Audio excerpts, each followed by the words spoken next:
Hello, dear students. I welcome you all for a very important and interesting topic types of issue of shares under Unit 2 Capital of a Company for BCom first semester in Company Law and Administration subject. In the last session, we will discuss about SEBI guidelines for issue of shares and debentures. And in this session, I am going to discuss about types of issue of shares, under that public issue, private placements, rights issue and bonus issue. As we are aware, finance is the lifeblood of business. It is of vital significance for modern business, which requires a huge capital. Funds required for a business may be classified as long-term and short-term, and we have learned about various kinds of shares and debentures. Now it is essential to learn various types of issue of shares like initial public offer, further public offers, private placements, bonus issues, rights issues, etc., which are required to expand the business operations. And take a glance on this chart. Here the types of issue of securities in primary market like this. ಈ ರೀತಿಯಾಗಿರ್ತಕ್ಕಂತಹ types of issue of ಸೆಕ್ಯೂರಿಟೀಸ್ಗಳನ್ನ ನಾವು ನೋಡ್ತಾ ಇದ್ದೀವಿ. Here mainly we have 4 types of issues. One is public issue, ಅಂದರೆ ಸಾರ್ವಜನಿಕ ಷೇರುಗಳು ಅಥವಾ ಸಾರ್ವಜನಿಕ ಬಿಡುಗಡೆ ಮಾಡಲಾಗಿರ್ತಕ್ಕಂತಹ ಷೇರುಗಳು ಅಂತ ಹೇಳ್ಬೋದು. ರೈಟ್ಸ್ ಇಶ್ಯೂ, ಹಕ್ಕಿನ ಷೇರು ಅಂತ ಹೇಳ್ತೀವಿ. ಬೋನಸ್ ಇಶ್ಯೂ ಅಂದರೆ ಲಾಭಾಂಶದ ಷೇರು. ದೆನ್ ಪ್ರೈವೇಟ್ ಪ್ಲೇಸ್ಮೆಂಟ್ಸ್ ಅಂದರೆ ಖಾಸಗಿ ನಿಯೋಜನೆ ಅಂತ ಹೇಳ್ತೀವಿ. ಹೀಗೆ ಪ್ರಮುಖವಾಗಿ 4 ವಿಧಗಳಲ್ಲಿ ನಾವು ಈ ಒಂದು ಷೇರುಗಳ ಇಶ್ಯೂ ಮಾಡೋದನ್ನು ನೋಡ್ತಾ ಇದ್ದೀವಿ. ಹಾಗಾದರೆ ಪಬ್ಲಿಕ್ ಇಶ್ಯೂದಲ್ಲಿ 2 ವಿಧಗಳಿವೆ. ಮತ್ತೆ ಒಂದು ಇನಿಷಿಯಲ್ ಪಬ್ಲಿಕ್ ಆಫರ್ ಅನ್ನುವಂಥದ್ದು, ಮತ್ತೊಂದು ಫರ್ದರ್ ಪಬ್ಲಿಕ್ ಆಫರ್ ಅನ್ನುವಂಥದ್ದು. Then in private placements we have 3 sub groups. One is preferential allotment, the second one is qualified institutional placements, and the third one is institutional placement program. Like this we have a chart about the types of issue of shares. And then first of all, let me discuss about the first type of issue of shares, that is public issue. What is this? The process of offering securities to the investors by the company to raise funds. ಈ ಸಾರ್ವಜನಿಕ issue ಅನ್ನುವಂಥದ್ದು ಏನು ಅಂತಂದರೆ, ಇದೊಂದು ಪ್ರಕ್ರಿಯೆ. ಈ ಪ್ರಕ್ರಿಯೆಯ ಮೂಲಕ ಕಂಪನಿಯು ಷೇರುಗಳ ಮೂಲಕ ಅಥವಾ ಭದ್ರತಾ ಪತ್ರಗಳ ಮೂಲಕ ಹೂಡಿಕೆದಾರರಿಂದ ಹಣವನ್ನು ಸಂಗ್ರಹಣೆ ಮಾಡ್ತದೆ ಅಥವಾ ನಿಧಿ ಸಂಗ್ರಹಣೆ ಮಾಡ್ತದೆ ಅಂತ ಹೇಳ್ಬೋದು. Basically fund, shares, bonds etcetera are made available for any one to buy. So ಈ ಪಬ್ಲಿಕ್ ಇಶ್ಯೂದೊಳಗೆ ನಾವೇನು ನೋಡ್ತಾ ಇದ್ದೀವಿ ಅಂದರೆ, ಇಡೀ ಪಬ್ಲಿಕ್ಕಿಗೆ ಅಂದರೆ ಸಾರ್ವಜನಿಕವಾಗಿ ಷೇರುಗಳನ್ನು ಮತ್ತು ಡಿಬೆಂಚರ್ಗಳನ್ನು ಅಥವಾ ಬಾಂಡ್ಸ್ಗಳನ್ನು ಪಬ್ಲಿಕ್ ಆಗಿ ಅವೈಲೇಬಲ್ ಮಾಡಿರ್ತಾರೆ, ಅಂದರೆ ಲಭ್ಯ ಇರುವ ಹಾಗೆ ಮಾಡಲಾಗಿರ್ತದೆ. ಯಾವ ಬೇಕಾದ ಸಾರ್ವಜನಿಕರು ಇದನ್ನು ಖರೀದಿಸುವ ಹಾಗೆ ಅದನ್ನು ವ್ಯವಸ್ಥೆ ಮಾಡಲಾಗಿರ್ತದೆ. ಅದನ್ನು ನಾವು ಪಬ್ಲಿಕ್ ಇಶ್ಯೂ ಅಂತ ಕರಿಬಹುದು.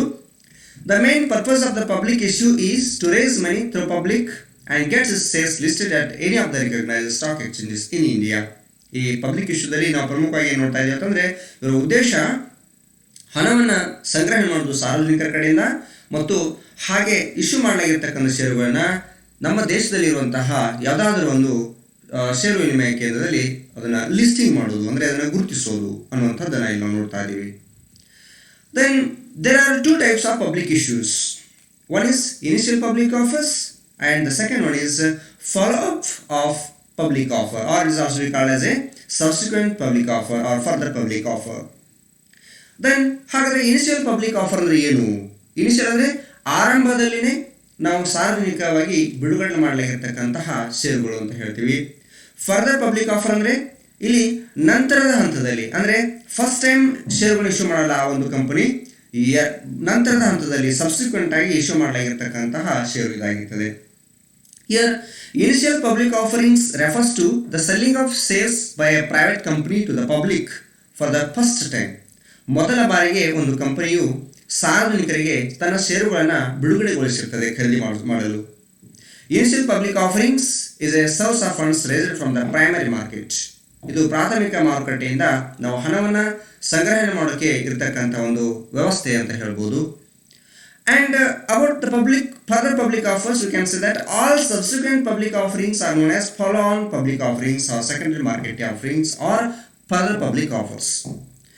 ಮೊದಲ ಬಾರಿಗೆ ನಾವು ಸಾರ್ವಜನಿಕರ ಕಡೆಯಿಂದ ಏನು ಹಣವನ್ನು ಷೇರುಗಳ ಮೂಲಕ ಸಂಗ್ರಹಣೆ ಮಾಡ್ತೀವಿ ಅದು ಇನಿಷಿಯಲ್ ಪಬ್ಲಿಕ್ ಆಫರ್. ಆದರೆ ನಂತರದಲ್ಲಿ ಏನಾದರೂ ನಾವು ಹಣವನ್ನು ಮತ್ತೆ ಷೇರುಗಳಿಂದ ಮತ್ತು ಡಿಬೆಂಚರ್ಗಳಿಂದ ಹಣವನ್ನು ಸಂಗ್ರಹಣೆ ಮಾಡಿದರೆ ಅದನ್ನು ನಾವು ಫರ್ದರ್ ಪಬ್ಲಿಕ್ ಆಫರ್ ಅಥವಾ follow on public offerings or secondary public offerings ಅಂತ ಕರಿಬಹುದು. And IPO is an abbreviation for initial public offer. When a company goes public for the first time or issues a fresh stock of shares, it offers it to the public directly. This happens in the primary market. The primary market is where a common man makes its first contact with the public at large. ಎಲ್ಲಿ ಕಂಪನಿಯು ಮೊದಲ ಬಾರಿಗೆ public ಜೊತೆಗೆ contact ಮಾಡಲಾಗಿರ್ತದೆ, ಷೇರುಗಳನ್ನ ಹಂಚಿಕೆ ಮಾಡ್ತದೆ, ಷೇರುಗಳನ್ನ ಪಬ್ಲಿಕ್ಗೆ ಬಿಡುಗಡೆ ಮಾಡ್ತದೆ ಮತ್ತು ಆ ಪಬ್ಲಿಕ್ ಕಡೆಯಿಂದ ಹಣವನ್ನು ಸಂಗ್ರಹಣೆ ಮಾಡ್ತದೆ. ಅಂತಹ ಒಂದು ವ್ಯವಸ್ಥೆಯನ್ನು ನಾವು ಇನಿಷಿಯಲ್ ಪಬ್ಲಿಕ್ ಆಫರ್ಸ್ ಅಂತ ಕರಿಬಹುದು. ಹೀಗೆ ನಾವು ಈ ಒಂದು ಪಬ್ಲಿಕ್ ಇಶ್ಯೂಗಳಲ್ಲಿ ಎರಡು ರೀತಿಯಾಗಿ ನೋಡ್ತಾ ಇದ್ದೀವಿ. ಒಂದು ಇನಿಷಿಯಲ್ ಪಬ್ಲಿಕ್ ಆಫರ್ ಮತ್ತು ಇನ್ನೊಂದು ಫರ್ದರ್ ಪಬ್ಲಿಕ್ ಆಫರ್ ಅಥವಾ ಸಬ್ಸಿಕ್ವೆಂಟ್ ಪಬ್ಲಿಕ್ ಆಫರ್ ಅನ್ನುವಂಥದ್ದು. ಹಾಗಾದರೆ ಇಲ್ಲಿ ಇನ್ನೊಂದು ಮಹತ್ವದಾಗಿರ್ತಕ್ಕಂತಹ ಟೈಪ್ ಆಫ್ ಇಶ್ಯೂನ ನೋಡ್ತಾ ಇದ್ದೀವಿ. ದಟ್ ಇಸ್ ರೈಟ್ಸ್ ಇಶ್ಯೂ ಅಂತ, ಹಕ್ಕಿನ ಷೇರು ಅಂತ ಕರಿತೀವಿ. Or is also called as a preemptive rights ಅಂತ. Then what is this preemptive rights or rights issue ಅಂದರೆ ಏನು? Subsequent issue of shares by an existing company to existing shareholders are known as rights issue. Clear meaning, very clear meaning. ಸ್ಪಷ್ಟವಾಗಿ ತಿಳ್ಕೊಳ್ಬೋದು rights issue ಅಂದರೆ ಏನು ಅನ್ನೋಂಥದ್ದನ್ನು.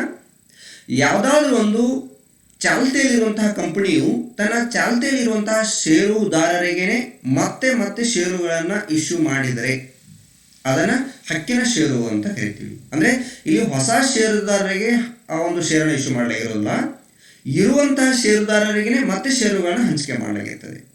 ಅದನ್ನು rights issue ಅಂತ ಕರೀತಾರೆ. Section 81 of companies act 1956 provides for at any time after the expiry of 2 years from the formation of a company or the expiry of 1 year from the first allotment of shares in the company, whichever is earlier, the board of directors decide to increase the subscribed capital of the company by the allotment of further shares.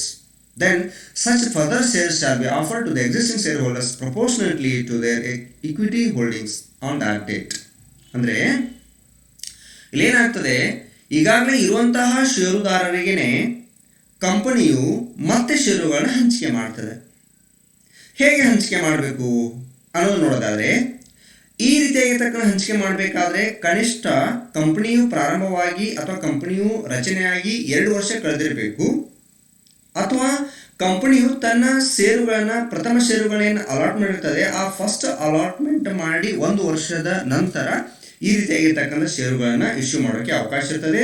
ಅದು that ವ್ಯವಸ್ಥಾಪಕ ಮಂಡಳಿಯಲ್ಲಿ ಚರ್ಚೆ ಆಗಿ ಒಂದು ನಿರ್ಣಯವನ್ನು ತೆಗೆದುಕೊಂಡ ನಂತರ ಈ ರೀತಿಯಾಗಿರ್ತಕ್ಕಂಥ ಷೇರುಗಳನ್ನ ಹಂಚಿಕೆ ಮಾಡ್ಬೋದು.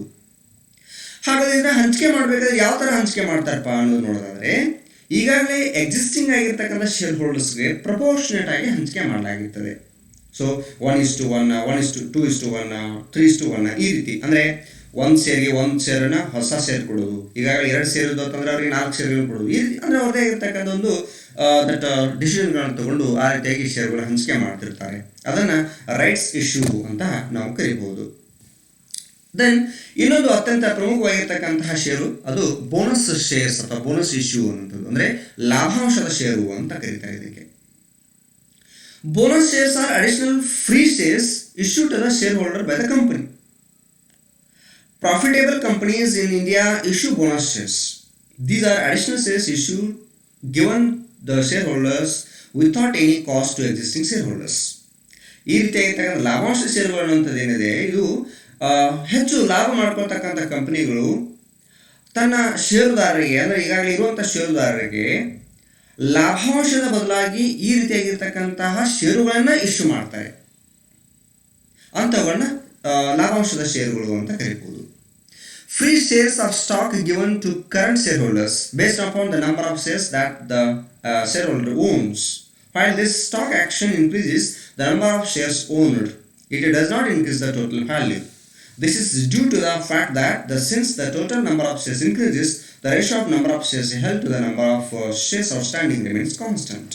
So it's very important thing. ಇಲ್ಲೇನಾಗಿರ್ತದೆ, ಈ ಥರ ಬೋನಸ್ ಶೇರುಗಳನ್ನ ನಾವು ಇಶ್ಯೂ ಮಾಡೋದ್ರಿಂದ ನಮ್ಮ ಬಂಡವಾಳ ಹೆಚ್ಚಾಗಲ್ಲ, ಬದಲಾಗಿ ನಂಬರ್ ಆಫ್ ಶೇರ್ಸ್ಗಳು ಹೆಚ್ಚಾಗ್ತವೆ. ಒಬ್ಬ ಷೇರುದಾರರ ಹೋಲ್ಡ್ ಮಾಡಿರ್ತಕ್ಕಂಥ ಔಟ್ಸ್ಟ್ಯಾಂಡಿಂಗ್ ಶೇರ್ಗಳ ಸಂಖ್ಯೆ ಹೆಚ್ಚಾಗ್ತದೆ. ಸೊ ಇದು ಈ ರೀತಿಯಾಗಿರ್ತಕ್ಕಂಥ ಬೋನಸ್ ಶೇರ್ಸ್ಗಳನ್ನ ಫ್ರೀಯಾಗಿ ಕಂಪನಿಯು ತನ್ನ ಅಸ್ತಿತ್ವದಲ್ಲಿ ಇರತಕ್ಕಂಥ ಷೇರುದಾರರಿಗೆ ನೀಡ್ತದೆ ಅನ್ನುವಂಥದ್ದನ್ನು ಇಲ್ಲಿ ನಾವು ಗಮನಿಸಬಹುದು. Then another type of shares, issue of share here, the private placement of shares ಅನ್ನುವಂಥದ್ದು. ಈ ಪ್ರೈವೇಟ್ ಪ್ಲೇಸ್ಮೆಂಟ್ ಆಫ್ ಶೇರ್ಸ್ ಅಂತಂದರೆ ಖಾಸಗಿ ನಿಯೋಜಿತ ಷೇರುಗಳು ಅಂತ ಕರೀತಾರೆ. It involves the sale of shares or other securities by a company to few selected investors, particularly the institutional investors like the Unit Trust of India, the Life Insurance Corporation of India, IDBI, Venture Capital, like that. ಇಲ್ಲಿ ಪ್ರಮುಖವಾಗಿ ನಾವು ಗಮನಿಸೋದೇನಂತಂದರೆ private ಪ್ಲೇಸ್ಮೆಂಟ್ದೊಳಗೆ ಸಾರ್ವಜನಿಕವಾಗಿ ಈ ಷೇರುಗಳನ್ನ ಅಥವಾ ಸೆಕ್ಯೂರಿಟಿಗಳನ್ನ issue ಮಾಡಲಾಗಿರೋಲ್ಲ, ಖಾಸಗಿಯಾಗಿ ಇವುಗಳನ್ನು issue ಮಾಡಲಾಗಿರ್ತದೆ. ಅದು ಖಾಸಗಿಯಾಗಿ ಸೆಲೆಕ್ಟೆಡ್ ಆಗಿರ್ತಕ್ಕಂಥ ಕೆಲವೇ ಇನ್ವೆಸ್ಟರ್ಸ್ಗಳಿಗೆ ಈ ರೀತಿಯಾಗಿರ್ತಕ್ಕಂಥ ಷೇರುಗಳನ್ನ ಹಂಚಿಕೆ ಮಾಡಲಾಗಿರ್ತದೆ. ಅಂಥವುಗಳು ಪ್ರಮುಖವಾಗಿರುವಂಥವು ನಾವು ಗಮನಿಸ್ಬೋದು ಅಂತಂದರೆ institutional investors like UTI, unit trust of India ಇರ್ಬೋದು, life insurance corporation of India ಇರ್ಬೋದು, IDBI, ವೆಂಚರ್ ಕ್ಯಾಪಿಟಲ್, ಈ ರೀತಿ ಪ್ರಮುಖವಾಗಿರುವಂತಹ ಕೆಲವು ಹೂಡಿಕೆದಾರರಿಗೆ ಖಾಸಗೀಯವಾಗಿ ನಾವು ಷೇರುಗಳನ್ನ ನಿಯೋಜನೆ ಮಾಡುವಂಥದ್ದು, ಅವುಗಳನ್ನ ನಾವು ಪ್ರೈವೇಟ್ ಪ್ಲೇಸ್ಮೆಂಟ್ ಆಫ್ ಶೇರ್ಸ್ ಅಂತ ಕರಿತೀವಿ. Private placement has the following advantages. It is helpful to raise small amount of funds. It is less expensive. It is a much faster way of raising funds. So these are the very important advantages of private placement of shares. These private placement of shares can be sub-classified again in 3 classes. 3 ರೀತಿಯಾಗಿ ನಾವು ಈ ಒಂದು private ಪ್ಲೇಸ್ಮೆಂಟ್ಗಳನ್ನ ನೋಡ್ಬೋದು. ಅದರಲ್ಲಿ ಮೊದಲನೇದಾಗಿ ಇರುವಂಥದ್ದು preferential issue ಅನ್ನುವಂಥದ್ದು, ಆದ್ಯತಾ ಹಂಚಿಕೆ ಅಥವಾ ಆದ್ಯತಾ ಬಿಡುಗಡೆ ಅನ್ನುವಂಥದ್ದು. ಹಾಗಾದ್ರೆ ಏನಿದು ಆದ್ಯತಾ ಹಂಚಿಕೆ ಅಥವಾ ಆದ್ಯತಾ ಷೇರು ಅಂದರೆ ಏನು? ಪ್ರಿಫರೆನ್ಷಿಯಲ್ ಇಶ್ಯೂ ಅಂತಂದರೆ ಇಲ್ಲಿ ನಾವು ಹಿಂದೆ ನಾವು ಚರ್ಚೆ ಮಾಡಿದ ಹಾಗೆ ಈಕ್ವಿಟಿ ಶೇರ್ಸ್ ಮತ್ತು ಪ್ರಿಫರೆನ್ಸ್ ಶೇರ್ಸ್ ಅಂತ ಇರ್ತಲ್ಲ, ಅದಲ್ಲ. ಇಲ್ಲಿ ಆದ್ಯತೆಯನ್ನು ಇಟ್ಕೊಂಡು ನಾವು ಪ್ರೈವೇಟ್ ಪ್ಲೇಸ್ಮೆಂಟ್ ಮಾಡಿರ್ತೀವಿ ಅಂತಹದ್ದು. ಹಾಗಾದ್ರೆ ಏನಿದು ಅನ್ನೋದನ್ನು ನೋಡೋಣ.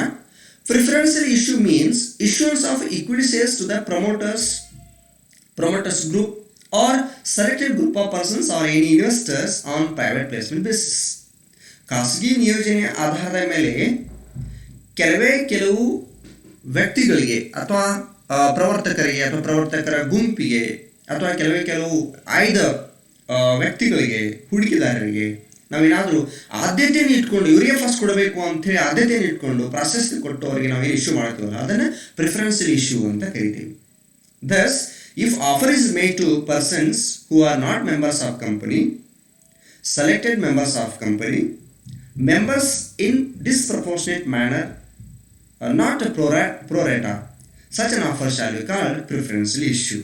ಪ್ರಿಫರೆನ್ಷಿಯಲ್ ಇಶ್ಯೂಗೆ ಇನ್ನಷ್ಟು ಕ್ಲಾರಿಟಿ ನಾವು ತಗೊಳ್ಳೋದಾದರೆ, ಯಾವ ವ್ಯಕ್ತಿಗಳು ನಮ್ಮ ಕಂಪನಿಯ ಸದಸ್ಯರಿರೋದಿಲ್ಲವೋ ಅಥವಾ ಕೆಲವು ಆಯ್ದ ನಮ್ಮ ಕಂಪನಿಯ ಸದಸ್ಯರು ಅಥವಾ ಸದಸ್ಯರಿಗೆ ನಾವು ಯಾವುದೇ ರೀತಿಯಾಗಿರ್ತಕ್ಕಂತಹ ಸ್ಪಷ್ಟ ಅನುಪಾತವಿಲ್ಲದೆ ಅಥವಾ ಪ್ರಮಾಣವಿಲ್ಲದೆ ನಾವು ಷೇರುಗಳನ್ನು ಆದ್ಯತೆಯ ಅನುಸಾರವಾಗಿ ಹಂಚಿಕೆ ಮಾಡಿದರೆ ಅಂತಹದ್ದನ್ನು ನಾವು ಪ್ರಿಫರೆನ್ಷಿಯಲ್ ಇಶ್ಯೂ ಅಂತ ಕರಿಬೋದು. ಇನ್ನೊಂದು ಎರಡನೇ ಬಗೆಯನ್ನು ನಾವಿಲ್ಲಿ ಪ್ರೈವೇಟ್ ಪ್ಲೇಸ್ಮೆಂಟ್ದಲ್ಲಿ ನೋಡ್ತಾ ಇದ್ದೀವಿ, ಅದು ಕ್ವಾಲಿಫೈಡ್ ಇನ್ಸ್ಟಿಟ್ಯೂಷನಲ್ ಪ್ಲೇಸ್ಮೆಂಟ್ ಅನ್ನುವಂಥದ್ದು. ಹಾಗಾದರೆ ಇದಕ್ಕೆ ನಾವು ಕನ್ನಡದಲ್ಲಿ ಅರ್ಹ ಸಾಂಸ್ಥಿಕ ನಿಯೋಜನೆ ಅಂತ ಕರಿತೀವಿ. ಏನಿಲ್ಲಿ ನಡೀತದೆ, ಯಾವುದಕ್ಕೆ ನಾವು ಕ್ವಾಲಿಫೈಡ್ ಇನ್ಸ್ಟಿಟ್ಯೂಷನಲ್ ಪ್ಲೇಸ್ಮೆಂಟ್ ಅಂತ ಕರಿತೀವಿ ಅಂತ ನೋಡೋದಾದರೆ, qualified institutional placement is another tool whereby a listed company can issue equity shares, fully and partly convertible debentures or any securities other than warrants which are convertible to equity shares to a qualified institutional placement. It is introduced by SEBI to prevent listed companies in India from developing an excessive dependence on foreign capital and compliance with guidelines in chapter 13A of SEBI. So ಇಲ್ಲಿ qualified institutional placement ಅನ್ನುವಂಥದ್ದು ಏನಿದೆ, ಇದು ಒಂದು ಕಂಪನಿಯು, ಒಂದು listed ಆಗಿರ್ತಕ್ಕಂಥ ಕಂಪನಿಯು ತನ್ನ ಇಕ್ವಿಟಿ ಷೇರುಗಳನ್ನು ಮತ್ತು ಫುಲ್ಲಿ ಅಥವಾ ಪಾರ್ಟ್ಲಿ ಕನ್ವರ್ಟೇಬಲ್ ಡಿವೆಂಚರ್ಸ್ಗಳನ್ನು ಅಥವಾ ಇತರ ಯಾವುದೇ ಭದ್ರತಾ ಪತ್ರಗಳನ್ನು, ಆದರೆ ವಾರಂಟ್ಸ್ಗಳನ್ನು ಮಾತ್ರ ಹೊರತುಪಡಿಸಿ ಅವುಗಳನ್ನ ಏನಾದರೂ ಪರ್ಟಿಕ್ಯುಲರ್ ಆಗಿರ್ತಕ್ಕಂಥ ಒಂದು ಸಾಂಸ್ಥಿಕ ನಿಯೋಜನೆ ಆಗಿರ್ತಕ್ಕಂಥ ಅರ್ಹ ಸಂಸ್ಥೆಗೆ ನಾವು ಒಂದು ವೇಳೆ ಅದನ್ನು ಬಿಡುಗಡೆ ಮಾಡಿದರೆ ಅಥವಾ ಹಂಚಿಕೆ ಮಾಡಿದರೆ ಅದನ್ನು ನಾವು ಕ್ವಾಲಿಫೈಡ್ ಇನ್ಸ್ಟಿಟ್ಯೂಷನಲ್ ಪ್ಲೇಸ್ಮೆಂಟ್ ಅಂತ ಕರೀಬಹುದು. ಇದಕ್ಕೆ ಸಂಬಂಧಪಡೋ ಹಾಗೆ ಈ ರೀತಿಯಾಗಿರ್ತಕ್ಕಂತಹ ವಿಧದ ಪ್ಲೇಸ್ಮೆಂಟನ್ನು ಅಥವಾ ಷೇರುಗಳ ಬಿಡುಗಡೆನ ಯಾಕೆ ಮಾಡಿದ್ದಾರೆ ಅನ್ನೋದು ನೋಡೋದಾದರೆ, ಸಭೆಯು ತನ್ನ ಗೈಡ್ಲೈನ್ಸ್ಗೆ ಅನುಗುಣವಾಗಿ ಲಿಸ್ಟೆಡ್ ಕಂಪ್ನಿಗಳು, ನಮ್ಮ ದೇಶದಲ್ಲಿರ್ತಕ್ಕಂಥ ಯಾವುದೇ ಲಿಸ್ಟೆಡ್ ಕಂಪ್ನಿಗಳು ಬೇರೆ ದೇಶದ ಬಂಡವಾಳದ ಮೇಲೆ ಅಂದರೆ ವಿದೇಶಿ ಬಂಡವಾಳದ ಮೇಲೆ ಅತಿಯಾಗಿ ಅವಲಂಬನೆ ಆಗೋದು ಬೇಡ ಅನ್ನುವಂಥ ಕಾರಣಕ್ಕಾಗಿ ಈ ರೀತಿಯಾಗಿರ್ತಕ್ಕಂತಹ ಒಂದು ವಿಧದ ಷೇರುಗಳನ್ನ ಹಂಚಿಕೆ ಮಾಡುವ ವ್ಯವಸ್ಥೆಯನ್ನು ಮಾಡಿಕೊಟ್ಟಿದೆ. ಅದನ್ನೇ ಕ್ವಾಲಿಫೈಡ್ ಇನ್ಸ್ಟಿಟ್ಯೂಷನಲ್ ಪ್ಲೇಸ್ಮೆಂಟ್ ಅಂತ ನಾವು ಕರಿಬಹುದು. ಹಾಗೆ ಇನ್ನೊಂದು ಪ್ರಮುಖವಾಗಿರ್ತಕ್ಕಂಥ ಬಗೆಯನ್ನು ಇಲ್ಲಿ ಪ್ರೈವೇಟ್ ಪ್ಲೇಸ್ಮೆಂಟ್ದಲ್ಲಿ ನಾವು ನೋಡ್ತಾ ಇದ್ದೀವಿ, ಅದು ಇನ್ಸ್ಟಿಟ್ಯೂಷನಲ್ ಪ್ಲೇಸ್ಮೆಂಟ್ ಪ್ರೋಗ್ರಾಮ್ ಅನ್ನುವಂಥದ್ದು, ಸಾಂಸ್ಥಿಕ ನಿಯೋಜನೆ ಕಾರ್ಯಕ್ರಮ ಅಂತ ಕರಿತೀವಿ. ಈ institutional placement programme is a further public offer of eligible securities by an eligible seller in which the offer, allocation and allotment of such securities is made only to qualified institutional buyers. ಇಲ್ಲಿ ನಾವು ಯಾವುದೇ ರೀತಿಯಾಗಿರ್ತಕ್ಕಂತಹ ಷೇರುಗಳನ್ನು offer ಮಾಡೋದಾಗಿರ್ಬೋದು ಅಥವಾ allocation ಮಾಡೋದಾಗಿರ್ಬೋದು ಅಥವಾ allotment ಮಾಡೋದಾಗಿರ್ಬೋದು, ಅವುಗಳನ್ನು ಯಾರಿಗೆ ಮಾಡ್ತೀವಿ ಅಂತಂದರೆ ಕೇವಲ ಎಲಿಜಿಬಲ್ ಸೆಲ್ಲರ್ಸ್, ಕ್ವಾಲಿಫೈಡ್ ಇನ್ಸ್ಟಿಟ್ಯೂಷನಲ್ ಬಯರ್ಸ್ಗಳಿಗೆ ಮಾತ್ರ ಅದನ್ನು ಹಂಚಿಕೆ ಮಾಡೋಕ್ಕೆ ಅವಕಾಶ ಇದೆ. ಹಾಗಾದ್ರೆ eligible securities shall mean, eligible securities ಅಂದರೆ ಏನು ಅನ್ನೋದು ನೋಡ್ತಾದ್ರೆ, shall mean equity shares of same class listed and traded in stock exchange. ಯಾವುದನ್ನು ನಾವು ಅರ್ಹ ಭದ್ರತಾ ಪತ್ರಗಳು ಅಂತ ಕರಿತೀವಿ ಅಂತಂದರೆ, ಯಾವ ಇಕ್ವಿಟಿ ಶೇರ್ಸ್ಗಳು ಅಂದರೆ ನಾವು ಯಾವ ಇಕ್ವಿಟಿ ಶೇರ್ಗಳನ್ನ ನಾವು ಹಂಚೋಕೆ ಹೋಗ್ತಾ ಇದ್ದೀವಿ ಅವು ಸ್ಟಾಕ್ ಎಕ್ಸ್ಚೇಂಜ್ದಲ್ಲಿ ಲೀಸ್ಟ್ ಆಗಿರಬೇಕು ಮತ್ತು ಟ್ರೇಡಿಂಗ್ ಆಗ್ತಿರಬೇಕು. ಅದೇ ವಿಧದ ಅಥವಾ ಅದೇ ವರ್ಗದ ಷೇರುಗಳನ್ನು ಮಾತ್ರ ನಾವು ಎಲಿಜಿಬಲ್ ಸೆಕ್ಯೂರಿಟೀಸ್ ಅಂತ ಕರಿತೀವಿ. ಅವುಗಳನ್ನ ಮಾತ್ರ ಇನ್ಸ್ಟಿಟ್ಯೂಷನಲ್ ಪ್ಲೇಸ್ಮೆಂಟ್ ಆಫ್ ಪ್ರೋಗ್ರಾಮ್ದಲ್ಲಿ ನಾವು ಹಂಚಿಕೆ ಮಾಡಕ್ಕೆ ಬರ್ತದೆ. Then eligible seller include listed issuer, promoter or promoter group of listed issuer. ಇಲ್ಲಿ ಎಲಿಜಿಬಲ್ ಸೆಲ್ಲರ್ ಅಂದರೆ ಯಾರು ನೋಡೋದಾದರೆ, ಸ್ಟಾಕ್ ಎಕ್ಸ್ಚೇಂಜ್ ಆಫ್ ಇಂಡಿಯಾದ ಯಾವುದೇ ಒಂದು ಗುರುತಿಸಲ್ಪಟ್ಟಿರ್ತಕ್ಕಂತಹ ಸ್ಟಾಕ್ ಎಕ್ಸ್ಚೇಂಜ್ ಲಿಸ್ಟೆಡ್ ಆಗಿರ್ತಕ್ಕಂತಹ ಇಶ್ಯೂವರ್ ಇರಬೇಕು ಅಥವಾ ಪ್ರೊಮೋಟರ್ ಗ್ರೂಪ್ ಇರಬೇಕು. ಅಂಥವ್ರನ್ನ ನಾವು ಲಿಸ್ಟೆಡ್ ಇಶ್ಯೂವರ್ ಅಂತ ಕರಿಬಹುದು. ಅವುಗಳನ್ನ ನಾವು ಎಲಿಜಿಬಲ್ ಸೆಲ್ಲರ್ ಅಂತ ಹೇಳ್ಬೋದು. The special resolution of shareholders is a prerequisite for such institutional placement programme. ಇಲ್ಲಿ ಶೇರ್ ಹೋಲ್ಡರ್ಸ್ಗಳ ಸ್ಪೆಷಲ್ ರೆಸಲ್ಯೂಷನ್ ಪಾಸ್ ಆಗಿರಬೇಕು. ಅದು ಕಂಪಲ್ಸರಿಯಾಗಿ ಆದಮೇಲೆ ನಾವು ಇನ್ಸ್ಟಿಟ್ಯೂಷನಲ್ ಪ್ಲೇಸ್ಮೆಂಟ್ ಪ್ರೋಗ್ರಾಮ್ ಮಾಡೋಕ್ಕೆ ಸಾಧ್ಯ ಇದೆ. Due diligence certificate by merchant bankers shall be submitted to SEBI. So ಈ ರೀತಿಯಾಗಿರ್ತಕ್ಕಂತಹ ಇನ್ಸ್ಟಿಟ್ಯೂಷನಲ್ ಪ್ಲೇಸ್ಮೆಂಟ್ ಪ್ರೋಗ್ರಾಮನ್ನು ಮಾಡಬೇಕಾಗಿತ್ತು ಅಂತಂದರೆ, ಈ ಮೂಲಕ ನಾವು ಒಂದು ಪ್ರೈವೇಟ್ ಪ್ಲೇಸ್ಮೆಂಟನ್ನು ಅವೈಲೇಬಲ್ ಮಾಡ್ಕೊಳ್ಬೇಕಾಗಿತ್ತು ಅಂತಂದರೆ, ಈ ಕಂಪಲ್ಸರಿ ಮರ್ಚೆಂಟ್ ಬ್ಯಾಂಕರ್ಸ್ ಒಂದು ಸರ್ಟಿಫಿಕೇಟನ್ನು, ಡ್ಯೂ ಡಿಲಿಜೆನ್ಸ್ ಇರ್ತಕ್ಕಂಥ ಸರ್ಟಿಫಿಕೇಟನ್ನು ಸೆಬಿಗೆ ಸಬ್ಮಿಟ್ ಮಾಡಬೇಕಾಗಿರ್ತಕ್ಕಂಥದ್ದು ಅಗತ್ಯ ಅಂತ ಹೇಳ್ಬೋದು. So dear students, these are the things which are related to the types of issue of shares. One is public issue, rights issue, bonus issue and private placements. Dear students, in the next session we will discuss about the book building process. It's very important and interesting. Thank you.